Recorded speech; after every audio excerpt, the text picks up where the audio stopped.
Greater Hyderabad municipal corporation coordination का एक इजलास मेयर जनाब मोहम्मद माजिद हुसैन की क़यादत में मुनक़िद हुआ। इस मौके पर मजलिस इत्तेहादुल मुस्लिमीन के तमाम अरकान असम्बली, स्टैंडिंग कमेटी के अरकान और कॉरपोरेटर्स ने शिरकत की। इस मौके पर कई मसाइल उठाए गए।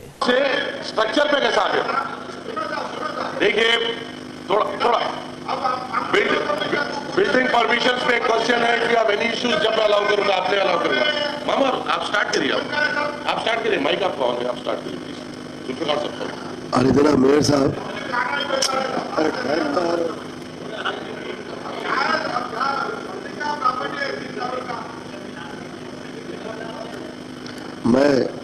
मैं क्वेश्चन मैंने जनरल बॉडी में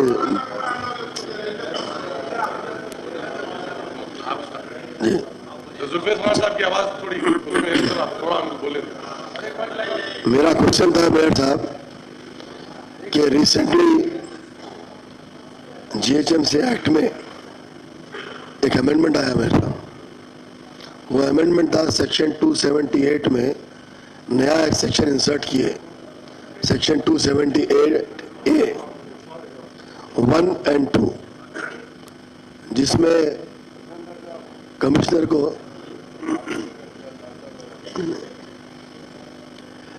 साहब को लिमिटेशन पीरियड दिया गया है। क्योंकि पहले जो एक्ट था सेक्शन 279, सेक्शन 269 के तहत डिस्ट्रेस हम कर सकते थे, लेकिन उसमें लिमिटेशन नहीं था। लिमिटेशन जो है सबके लिमिटेशन एक्ट के थ्रू जाना पड़ता था, जो 3 साल तक ही था। लेकिन सेक्शन 269 में भी एक सब सेक्शन 3 भी इंसर्ट किए, जिसमें कमिश्नर साहब को पावर्स दिए कि प्रोसिक्यूशन कर सकते और 9 साल तक केस डाल सकते। 278A के तहत 9 साल तक केस डाल सकते, 3 साल के अंदर जो है सो डिस्ट्रेस एंड सेल कर सकते और 6 साल तक प्रोसिक्यूशन कर सकते।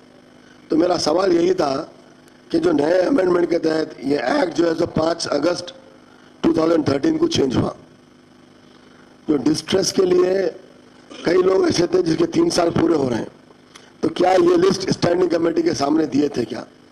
तो यहाँ पर यह दिया गया कि अभी डीएमसीज, जोनल कमिश्नर्स लिस्ट बना रहे, उसका स्टैंडिंग कमेटी में देंगे। लेकिन आज जनरल बॉडी में defaulters list of property as per the database property defaulters of more than 3 years इस ट्यून जो अमाउंट दिए हैं 631 करोड़ और वो एब्स्ट्रैक्ट एनक्लोज किए। जब एब्स्ट्रैक्ट हमारे पास था, आज मीटिंग में एब्स्ट्रैक्ट है, तो ये एब्स्ट्रैक्ट जो है सो आपको 4 महीने पहले क्यों नहीं दिया गया जबकि एक्ट में अमेंडमेंट आया? अगर 4 महीने पहले अगर देते तो कमिश्नर साहब के जो पावर्स थे डिस्ट्रेस एंड सेल के, डिस्ट्रेंट एंड सेल के, अगर वो 3 साल पूरे हो गए उसके, तो आप उसका अटैचमेंट करके सेल नहीं कर सकते। अगर 3 साल, अगर 4 महीने पहले से अगर आज तक अगर उसके 3 साल हुए तो उसके जिम्मेदार कौन है? जबकि आप यहाँ पे जनरल बॉडी में एब्स्ट्रैक्ट दिए हैं, तो एब्स्ट्रैक्ट स्टैंडिंग कमेटी के सामने क्यों नहीं रखे? मेरा सवाल यही था कि आज कितना लॉस हो रहा। ऐसे कितने लोग हैं जो एक्ट के बाद में जिसका एरिया, जिसका टाइम 3 साल पूरे हो रहे, क्योंकि ये बहुत अहम पावर दिया गया है मेरे साहब, कमिश्नर साहब को फर्स्ट टाइम। क्योंकि अगर आप डिस्ट्रेस नहीं किए तो आप प्रोसिक्यूट नहीं कर सकते। प्रोसिक्यूट नहीं कर सकते तो 9 साल के बाद 9 साल तक आप केस डाल सकते। आप अटैचमेंट सेल, और सबसे अच्छा डिस्ट्रेस में इमूवेबल प्रॉपर्टी का आप सेल कर सकते हैं। अगर उसके पास कार रही, कोई रेट टैक्स अगर नहीं भर रहा, कोई मेजर डिफॉल्टर है, तो वैसे के लिए कर सकते आप। तो वो क्यों नहीं आपके सामने पेश किए? ऐसे कितने करोड़ के हैं ये 3 साल के जो कम हो रहे हैं? जरा सवाल करने के बाद मैं फिर दूसरा सवाल करूँ, उसका जवाब दीजिए। बोलिए आप, आज आपके सामने अभी जनरल बॉडी में रखे हैं ये लोग, लिस्ट हमारे को जनरल बॉडी में दी है, तो ये स्टैंडिंग कमेटी में क्यों नहीं रखे साहब? ये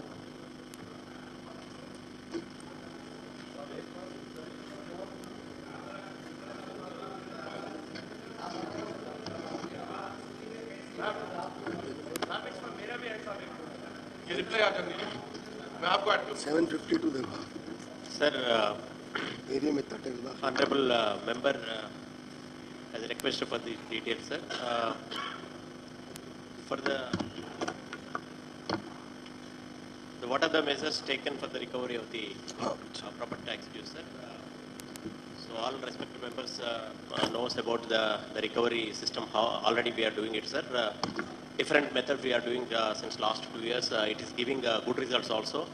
Last time also honorable members have observed that it's a 32% increase without any tariff revision over the last year. But this is also we are taking care of recovery of all the arrears as well as current demand.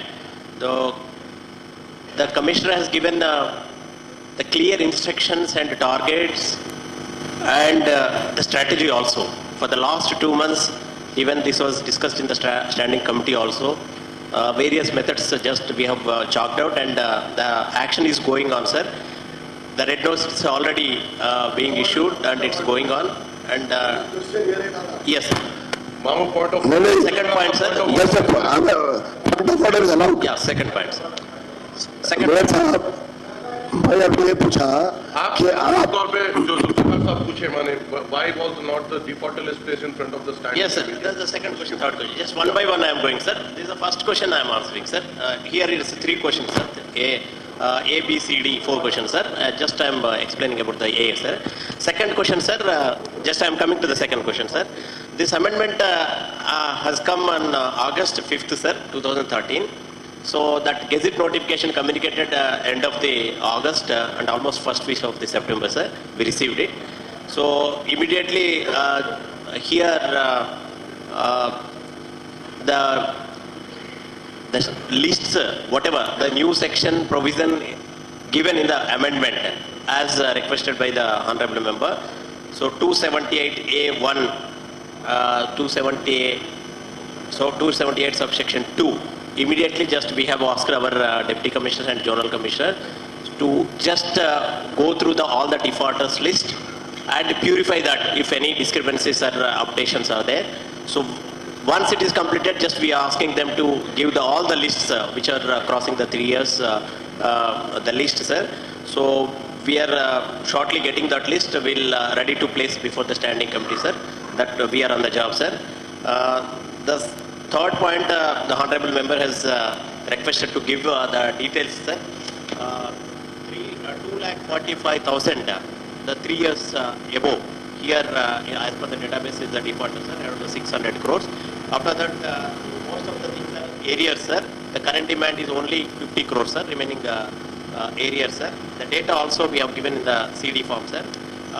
For that recovery also, just Commissioner sir has given some clear direction to all the functionaries up to bill collector level, targets, arrears, current demand, everything, sir. We are on the job, sir. We are sure, sir, we'll recover. We concentrate on priority on this list, sir. Job commissioner.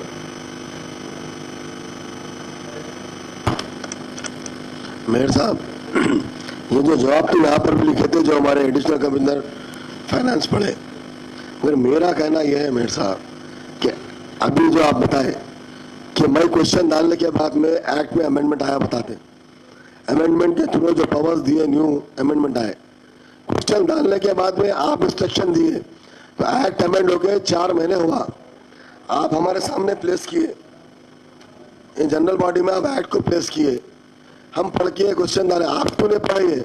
4 महीने का loss अगर कोई 3 साल हो गए, 3 साल किसी के पूरे हो गए, अगर सबसे आसान तरीका टैक्स कलेक्टने का कि अटैचमेंट कर सकते, ये पहली मर्तबा कमिश्नर साहब को पावर दिया गया, इससे पहले पावर नहीं था, इससे पहले पावर ऐसे नहीं थे, तो वो क्यों नहीं किए?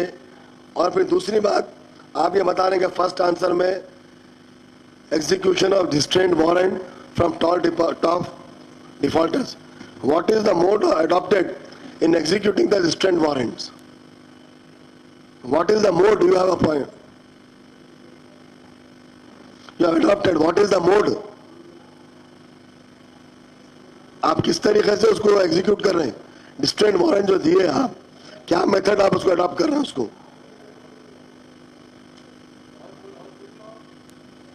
एक के बाद एक पूछेंगे।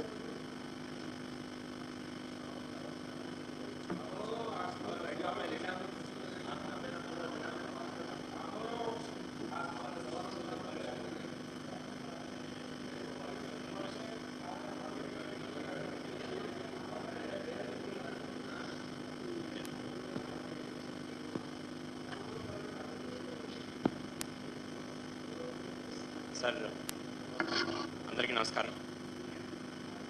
సార్ మనం ప్రాపర్టీ ట్యాక్స్ జనరల్గా మామూలు రెగ్యులర్గా ఎవ్రీ ఇయర్ కట్టేవాళ్ళు మార్చి వరకు కూడా వెయిట్ చేసి అంటే ఎప్పటికప్పుడు కడతారు. కొంతమంది ఏదైనా మార్చిలో కట్టేస్తారు. ఎవరైతే లాస్ట్ ఇయర్ కానీ అంతకంటే ఎక్కువ more than 1 year arrears pending ఉన్నాయో వాళ్ళ దగ్గర ఈ సెప్టెంబర్ అక్టోబర్ మంత్స్ నుంచి మనం డిస్ట్రెస్ వారెంట్ ఇష్యూ చేసి వాళ్ళ దగ్గర వసూలు చేయడం జరుగుతుంది. అక్కడ మన స్టాఫ్ వెళ్ళి మన యాక్ట్ ప్రకారము వాళ్ళకి మనం ముందు నోటీస్ ఇచ్చుంటాము, తర్వాత రెడ్ నోటీస్ కూడా ఇస్తున్నాము రెండోసారి. ఆ తర్వాత వారెంట్ ఇష్యూ చేసి అక్కడుండే మూవబుల్ ఐటమ్స్ ఏముంటాయో వాటిని మనం వాళ్ళకి ఒక అక్నాలజ్మెంట్ ఇచ్చి తీసుకొని వస్తాము. అవి వచ్చిన తర్వాత మనం మామూలుగా అయితే వాళ్ళు కట్టేస్తారు. చట్ట ప్రకారం వాళ్ళు కట్టకపోతే ఈ వస్తువుని మనం ఆక్షన్ చేసి ఆ అమౌంట్ మనం ఉంచుకొని మిగతాది వాళ్ళకి ఇస్తాం.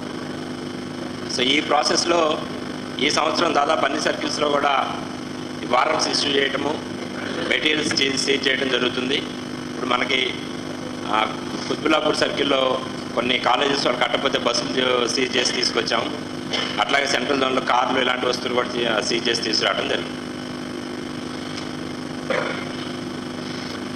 साहब यहाँ पे आप बता रहे कि खुदबुल्लाहपुर के कॉलेज को करे पूरे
अगले बार जिस स्टैंडिंग कमेटी में जो भी नेक्स्ट स्टैंडिंग कमेटी में ये जरूर पेश किया जाएगा. और एक चीज कमिश्नर साहब, आप ये बताएं कि हम जो है सो इंसेंटिव्स दे रहे हैं जो भी अच्छा कलेक्शन, और साथ साथ एक नया अमेंडमेंट आया आपके एक्ट में 281A, सेक्शन 281A नया अमेंडमेंट है कि जो सही तरीके से काम नहीं करा उसको भी प्रोसिक्यूट करना है आपको. साथ साथ वो भी लिखिए आप उसको वो भी लिखिए और ये भी आप उसमें दइए. तो आप नेक्स्ट स्टैंडिंग कमेटी में आप उनको रखिए, जल्द से जल्द करिए, क्योंकि इसमें अमेंडमेंट बहुत आए हैं. सेक्शन 269 सब सेक्शन 3 एक अमेंडमेंट, सेक्शन 269 ये भी स्टैंडिंग कमेटी के सामने रखिए, सब सेक्शन 3. और एक आपका है सेक्शन 238 प्रोविजो, उसमें भी आपको पावर्स दिए गए हैं. सेक्शन 238 प्रोविजो, उसके बारे में भी स्टैंडिंग कमेटी के सामने रखिए आप. ये पूरे अगर आप ये रखें उसके बाद में भी हुआ तो नेक्स्ट मीटिंग में इंशाल्लाह नेक्स्ट जनरल बॉडी में डिस्कस करेंगे इसके बारे में. Thank you. మేయర్ గారు, మీ ద్వారా కమిషనర్ గారికి కూడా ఏసీ ఫైనాన్స్ కూడా ఒకటి అడగదలుచుకున్నాం. ఎందుకంటే 4 months బ్యాక్ గవర్నమెంట్ నుంచి ఒక యాక్ట్ అమెండ్మెంట్ వచ్చింది మేయర్ గారు. యాక్ట్ 15/2013 దాంట్లో క్లియర్ కట్గా మనకు 100% పెనాల్టీ వేయాలని చెప్పి వాళ్ళు రాయడం జరిగింది. గత సెప్టెంబర్ 12వ మన జనరల్ బాడీలో తెలుగుదేశం పార్టీ పక్షాన దీని మీద క్వశ్చన్ వేయడం జరిగింది. దురదృష్టవశాత్తు ఆ రోజు కౌన్సిల్ పూర్తి కాలంలో మరి జరగకముందే కౌన్సిల్ ముగియడం వల్ల దీని మీద డిస్కషన్ కాలేదు. మేయర్ గారు ప్లీజ్, మేయర్ గారు ఒక్క నిమిషం తులసిబాయ్, మేయర్ గారు మేము అనేది ఏంటంటే ఏదైతే యాక్ట్లో 100% పెనాల్టీ అని అన్నారో ఆ యాక్ట్లోనే పూర్తిగా మిమ్మల్ని మీ పార్టీని బ్లేమ్ చేసే విధంగా చేసింది మేయర్ గారు.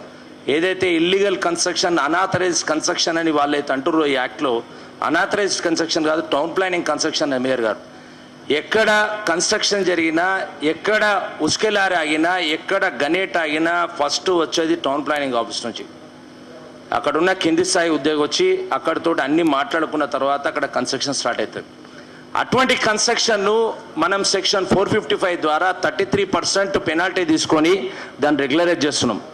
అదేవిధంగా 86 జీవో ఇచ్చి కూడా 10% డీవియేషన్ అయితే కూడా పెనాల్టీ అని చెప్పి గత కమిషనర్ గారు కృష్ణబాబు గారు ఉన్నప్పుడు 15% డీవియేషన్ చేస్తే కూడా పెనాల్టీ వేసి రెగ్యులరైజ్ చేయడం జరిగింది. 1998లో బీఆర్ఎస్ బీపీఎస్ స్కీమ్ ద్వారా కొన్ని లక్షల అప్లికేషన్స్, కోట్లాది రూపాయలు డీడీలు పడేస్తే మనం కింద సెల్లార్ లోపల అప్లికేషన్స్ పడేసి దాంట్లో 50% ఆఫ్ ద అప్లికేషన్స్ కూడా మనం చూడని పరిస్థితి, దయనీయమైన పరిస్థితుల్లో ఉన్నాం. అటువంటి బీఆర్ఎస్ బీపీఎస్ కట్టిన దానికి కూడా 100% ట్యాక్స్ వేయాలని చెప్పి యాక్ట్లో పొందుపరచబడింది. అదేవిధంగా ఈ జనరల్గా మన నగరంలో ఉన్నారు కానీ ఆంధ్రప్రదేశ్లో కూడా చాలామంది కుటుంబంలో కంబైన్డ్ ఫ్యామిలీలో ఇంటి ఓనరు తండ్రి పేరు ఒకటి ఉంటే, తండ్రి పేరు మీద హౌస్ నెంబర్ ఉంటే, ఆ హౌస్ నెంబర్ మీద 3 కొడుకులు ఉంటే 3 కొడుకులు, 2 కొడుకులు ముందు ఇల్లు కట్టుకున్నా, 3వ కొడుకు లాస్ట్ పెళ్ళి కట్టుకున్న తర్వాత అది ఇల్లీగల్ కన్స్ట్రక్షన్ అంటే టోటల్ నంబర్ మీద అనాథరైజ్ కన్స్ట్రక్షన్ అని 100% పెనాల్టీ నోటీసులు ఇస్తారు మేయర్ గారు.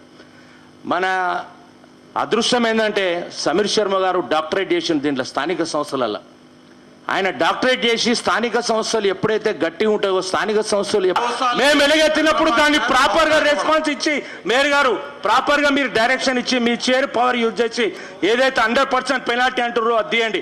అదేవిధంగా బీఆర్ఎస్ బీపీఎస్ 5 ఏళ్ల కింద కట్టి 25% పెనాల్టీ కట్టుకుంటా ఇప్పటి వరకు వచ్చినా కూడా వాళ్ళకి 100% పెనాల్టీ పడుతుంది. మళ్ళీ బీఆర్ఎస్ ఎందుకు తీసుకున్నారు దీంట్లో? మేయర్ గారు చాలా ఇంపార్టెంట్ మేయర్ గారు ఇది. అంటే మీరు తెలుగుదేశాన్ని మాట్లాడనీయకుండా మీరే మాట్లాడాలనుకుంటే మేము ఊరుకుంటాం మేయర్ గారు. నోరు మూసుకుంటే ఏమైనా ఉంటే రిటర్న్ లెటర్ ఇస్తాం మేయర్ గారు. మేము మరి ఇప్పుడు ప్రాపర్ గా మేము నోటీస్ చేస్తున్నాం మేయర్ గారు, ప్రాపర్ మీకు నోటీస్ చేస్తున్నాం. Point has been noted, will answer you. आप जो points उठाना, every point has been noted, will answer you. नहीं, एक मिनट सर, एक शुरुआत पहले उसके सर ये हुए बात से रिप्लाई ये बात से ऐड करेंगे. ఏదైతే మన బిల్డింగ్ పర్మిషన్ ఇస్తుర్రో అప్పుడే మనకి 10% ఏదైతే డివియేషన్ అఫీషియల్గా ఇచ్చినప్పుడు పెనాల్టీ ఏదైతే మనకి అప్పుడే వేసి వాళ్ళకి రిలీజ్ చేస్తున్నాం ఆక్యుపేషన్ సర్టిఫికేట్. దాని తర్వాత కూడా 10% లోపు ఉంటే మళ్ళీ ఒక 25% పెనాల్టీ ప్రాపర్టీ ట్యాక్స్, అలాగే 10% దాకా 50%, మిగతా దానికి 100%, ఇలా వేయడం ఎంతవరకు కరెక్ట్? కమిషనర్ గారు ఏదైతే అంటున్నారో మేము పేదవాళ్ళ దగ్గరకు పోము, ఆ మాటకి కట్టుబడి ఉండాలి. రెండోది, ఇప్పుడు ఆఫీసర్లు ఏదైతే మీరు టైం బాండ్ ఏదైతే పెడుతున్నారో, రెడ్ నోటీస్ ఇస్తున్నారో, రకరకాల నోటీస్ ఇచ్చుకొని లాస్ట్ రెడ్ నోటీస్ ఇస్తున్నారో, వర్క్ మీద కూడా ఏదైతే వర్క్ మీద ఉన్నదో దాని మీద కూడా అదే విధంగా మీరు పాటించాలి. ప్రతిదీ కూడా ఏదైతే రివ్యూ మీటింగ్ పెడుతున్నారో ప్రాపర్టీ ట్యాక్స్ విషయంలో, మిగతా విషయంలో కూడా వర్క్స్ ఏ విధంగా జరుగుతుందో చూడాలి. ముఖ్యంగా ప్రాపర్టీ ట్యాక్స్ విషయంలో పేదలని పిప్పి చేయాలని, వేరే ప్రభుత్వానికి చెడ్డ పేరు విధంగా, జిహెచ్ఎంకి చెడ్డ పేరు విధంగా వచ్చే విధంగా చేస్తే మేము ఊరుకునేది లేదు. పేదల పక్షాన పార్టీలకి రాజకీయాలకు అతీతంగా మేమంతరం కూడా పెంచేదాన్ని యాక్సెప్ట్ చేయడానికి రెడీ లేము. ఖచ్చితంగా ఏదైతే ఎప్పుడో 150 సంవత్సరాల క్రితం కట్టిన ఇల్లు, 20 సంవత్సరాల క్రితం 10 సంవత్సరాలు కట్టిన ఇల్లు ఉంది. ఏదైతే ఇప్పుడు కార్పొరేట్ మాట్లాడిన విధంగా ఒక స్లాబ్ ఒకటి చిన్నది ఇల్లు 100 గజాలు కట్టుకుంటే, 50 గజాలు కట్టుకుంటే, 200 గజాలు చిన్నగా కట్టుకుంటే దాంట్లో ఒక స్లాబ్ కన్స్ట్రక్షన్ అన్నారు. మరి ఎవరి సమక్షంలో ఏ సెక్షన్ ఆఫీసర్ ఏ ఏసీపీ పనిచేసినప్పుడు पूरा खर्चा एक ही दम हो जा रहा पूरा. मेयर साहब मेयर साहब अभी क्या यार हो, क्या यार। हाँ हाँ ठीक। प्रकाश भाई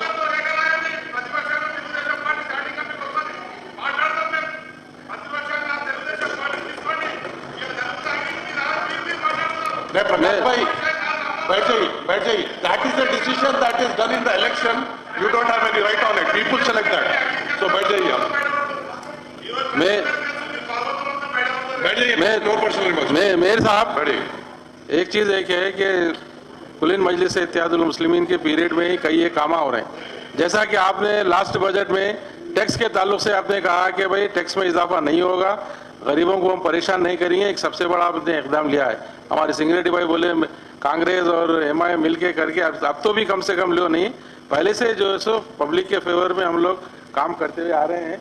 दूसरी एक चीज मेरे साहब इसी के ताल्लुक से कि ऑक्यूपेंसी सर्टिफिकेट के वक्त भी जब ऑक्यूपेंसी सर्टिफिकेट दिया जाता है तो उसमें भी जो सो 10% अगर डिविएशन रहता है तो वहां पर भी 100% कंपनी फीस लिया जाती है।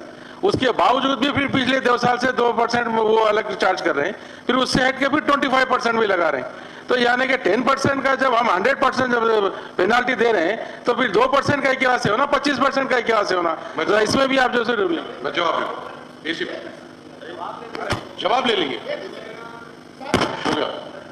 ఏదైతే ఇంతకుముందు ఆడిట్ రిపోర్ట్లో బిల్ కలెక్టర్స్ ఏదైతే ప్రజాధనం ఏదైతే కలెక్ట్ చేసిన పైసలు ఉన్నాయో వాడుకున్నట్టు ఎలిగేషన్స్ ఉన్నాయి. ఆడిట్ రిపోర్ట్ తెప్పించుకొని ఎవరైతే బిల్ కలెక్టర్ డబ్బులు వాడుకుంటే నిరూపణ అయితే వాళ్ళ మీద యాక్షన్ తీసుకోవడం దాని మీద ఒక కమిటీ వేయాలి సార్ ఖచ్చితంగా.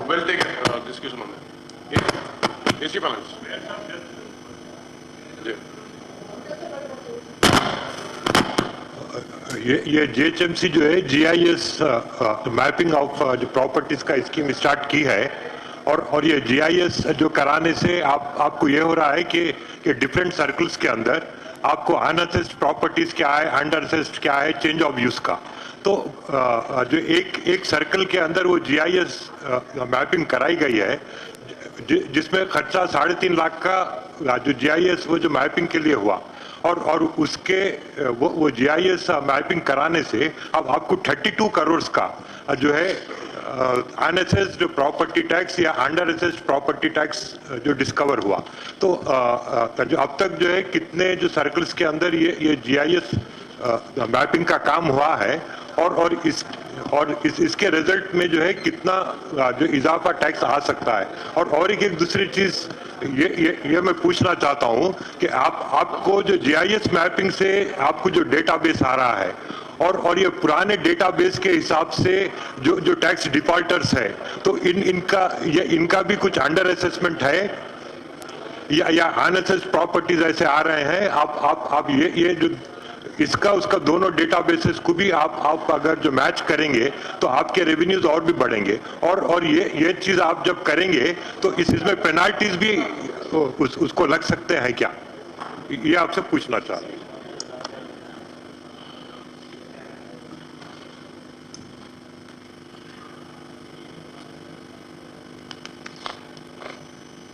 Sir, as per the new amendment 220A, sir, it's clearly mentioned that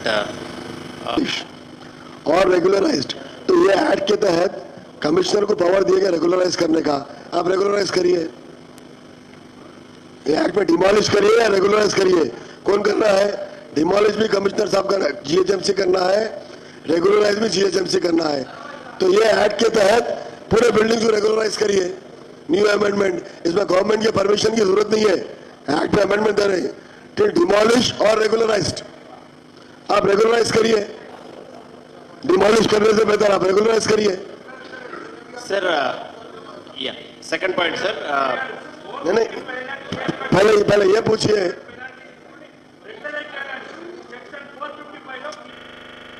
But that is according to building rules के हिसाब से कर प्लान बना। नहीं, रूल्स है साहब, एक्ट में है, अब एक्ट में अमेंडमेंट दिए, he has to demolish और रेगुलराइज्ड 220A रेगुलराइज करिए ना साहब, इसके लिए गवर्नमेंट के परमिशन की जरूरत नहीं है, एक्ट आया। जवाब ले।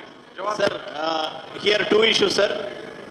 So we should separate it two issues, sir. One is the taxation, second is It is very clear yes, sir. that only the floor will be. Yes, sir. So government has categorically given clarification, sir, for all these kind of doubts, sir. We have given in the answer also. So once one unauthorized floor also will be treated as total structure unauthorized. That is the Constructions come up, we are supposed to curb it. If we are not able to curb it, the question that then how can we penalize the whole building? First, we are supposed to curb them. तो उसके ताल्लुक से आप क्या बोलेंगे? Sir, I'll limit myself to the only question of 455A, which our honorable member has raised here. Sir. Under 455, section 455A, anything which has been constructed unauthorized, but within, if it conforms to all the norms of our AP Building Rules and Act 100%, then only commissioner has power to regulate or penalize that building, sir. Otherwise, no power is there to regulate or penalize that building.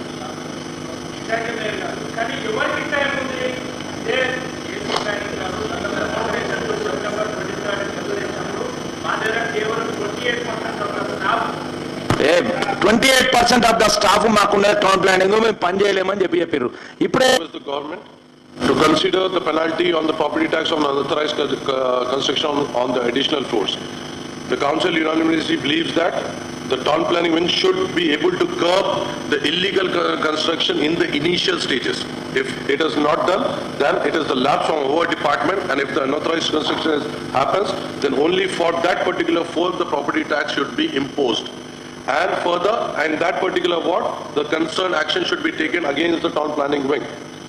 The building which are constructed for 10% of the deviation in the permitted floors and got occupancy certificate should be discarded for the imposing of 25% penalty on property tax.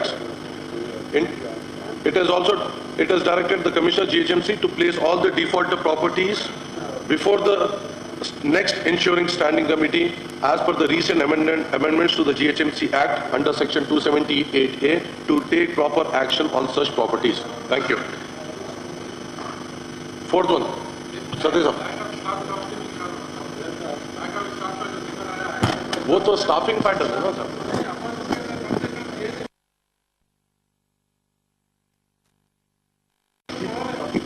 से commissioner साहब से पूछना चाहता हूं,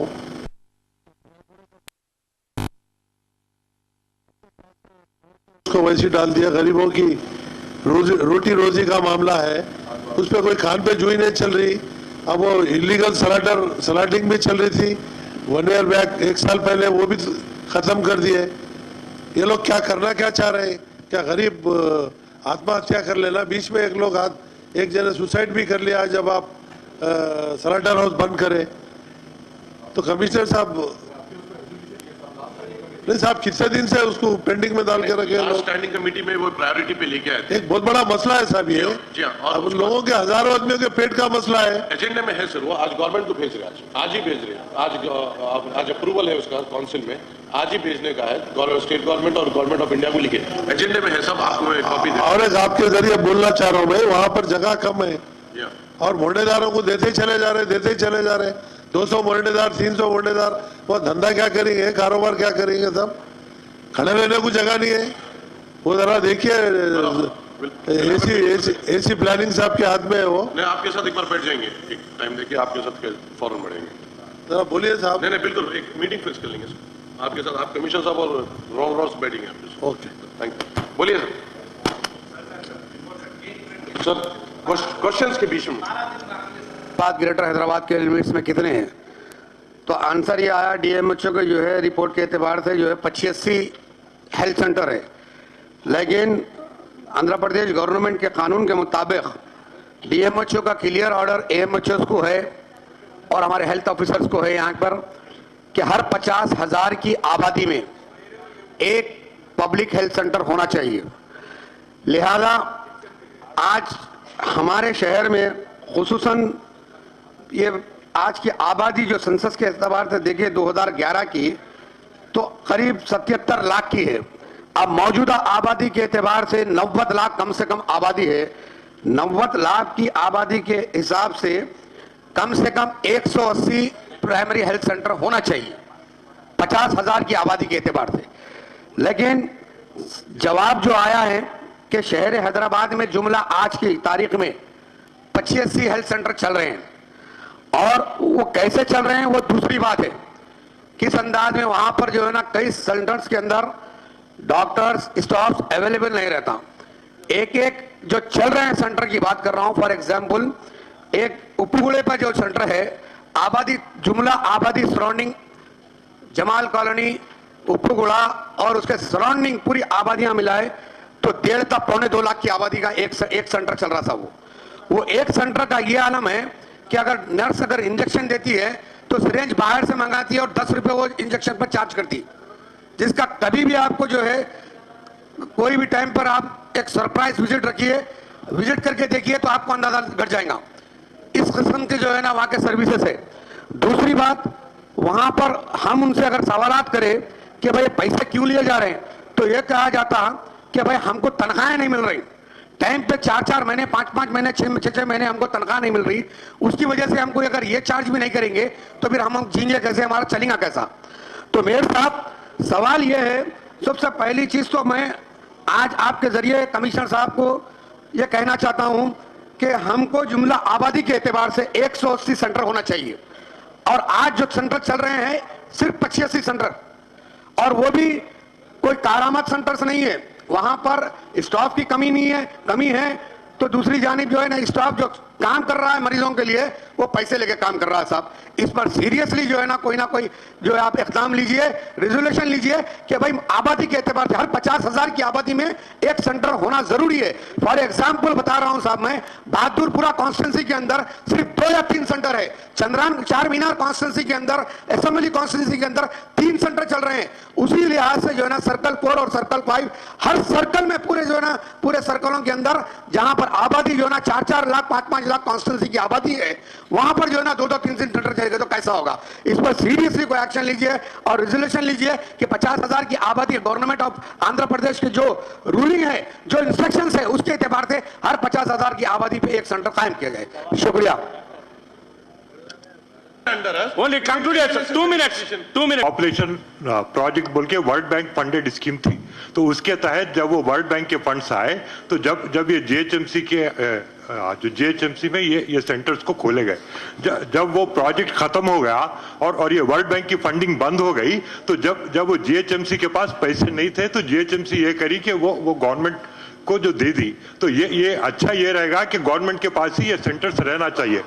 आप अगर जो है ये सेंटर्स आप अगर रन कर रहे हैं तो उसके लिए फंड्स कहां से लाएंगे। और जो दूसरी चीज ये है कि आप या बॉम्बे पैटर्न फॉलो करिए या आप जो है दूसरा पैटर्न फॉलो करिए। बॉम्बे के अंदर आपको स्कूल्स, आपको कॉलेजेस और पूरे जो है हॉस्पिटल्स पूरे जो है आपको बॉम्बे का जो म्युनिसिपल कॉर्पोरेशन रन करता, तो या आप वैसा करिए या नहीं तो जैसा है वैसा रहने दीजिए। तो आप वो बॉम्बे के जैसा नहीं कर सकते, क्योंकि आपको बॉम्बे का जो म्युनिसिपल कॉर्पोरेशन का बजट 25,000 करोड़ का है और अपना यहाँ पे जो है 2,500 करोड़ का भी नहीं हो सक रहा।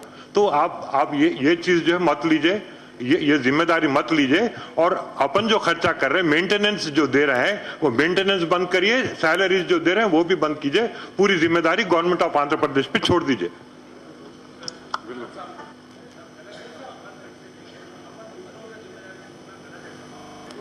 2000 स्लम से आइडेंटिफाई स्लम्स 1400 है। ग्रेटर हैदराबाद की तरफ से तमाम मेडिकल अफसरों को जो पेमेंट किया जा रहा है, मगर अफसोस इस बात का है कि आपके जवाब में यह आ रहा। तो इस बारे में सर जो हमारे जीएचएमसी एरिया में 85 पब्लिक हेल्थ सेंटर्स जो कि एक्चुअली अर्बन हेल्थ सेंटर्स हैं वो चल रहे हैं, और इसमें काफ़ी थोड़ा कन्फ्यूज़न रहा है क्योंकि कुछ लोगों का सैलरी जो रिपोर्ट में भी दिया गया है वो जीएचएमसी पे करता है और कुछ मेंटेनेंस फी भी पूरा जीएचएमसी इज गिविंग। बट अभी एक जो नया डेवलपमेंट हुआ है उसको मैं आपके सामने बताना चाहता हूँ। हाल में ही नेशनल अर्बन हेल्थ मिशन एक नया प्रोजेक्ट के साथ आया है जिसके तहत हर एक साल और खास करके 13-14 में 68 करोड़ दिया जाएगा ये सारे हेल्थ इंफ्रास्ट्रक्चर को और ये प्रोजेक्ट को स्ट्रेंथन करने के लिए। नेक्स्ट ईयर भी कम से कम 50 करोड़, अगले 5 साल तक 50 करोड़ आएगा। गवर्नमेंट ऑफ इंडिया ये बहुत क्लियर है कि ये जो काम है हेल्थ का अर्बन एरिया में वो जीएचएमसी को ही करना पड़ेगा, वो भी क्लियर है। सो शायद हम लोग को इसके बारे में अब फॉर्मली लेटर भी आएगा और हमारी समझ से ये पूरा जो काम है हेल्थ का जीएचएमसी एरिया में हम लोगों को ले लेना चाहिए और तब ये जो कोऑर्डिनेशन है, कंट्रोल है और जो अभी हेल्थ पे हमारा फोकस कम है, केवल सैनिटेशन पे ज़्यादा फोकस है, वो सब प्रॉब्लम्स भी सॉल्व होगा। और ख़ास करके ये जो प्रोग्राम है, ये जो गरीब लोग हैं जो स्लम्स में रहते हैं उनके लिए ये काफ़ी अच्छा रहेगा। तो ये इंफॉर्मेशन है जो मैं इस हाउस को देना चाहता हूँ। ठीक है। establish more number of HMC limit as per norms. Mobile health centre చేస్తే మీ పేరు కూడా ఉంటది. National Urban Mission. మేయర్ గారు మీ పేరు ఉంటది mobile health centre services to the poor. Moreover, any policy decision to be taken can be placed in the standing committee with all the details related to the health center established in GHMC to take necessary decisions. Thank you. मैं standing committee में लाओ बुला में वाहिद भाई, वो लेके आपको मैं इंचार्ज जवाब देता हूँ, आपका भी वैसे करेंगे। Will meet after 45 minute break for lunch. Thank you.